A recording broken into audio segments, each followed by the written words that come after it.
Gubat, so mangunguha tayo ng wild ampalaya. Ang tawag dito sa amin, sampalaya. Masarap to sa munggo, oh. Mangunguha ako. Kasi, gugulayin ko to. Hindi pa siya namumunga. Masarap din ang bunga nito eh.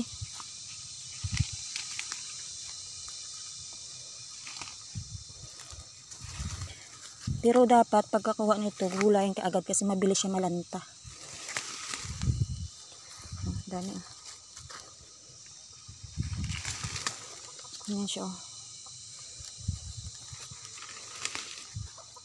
Natubo lang talaga yan dito. Nung nakaraang taon, nangunguha din ako dito. Marami.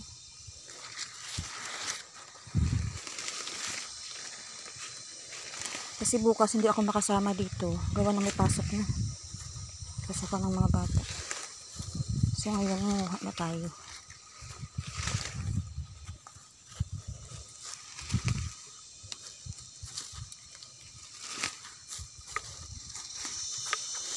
Marami pang talbos dito. Yan.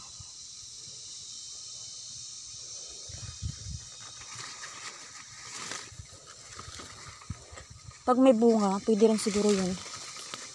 Kaso maliliit lang talaga ang bunga nito.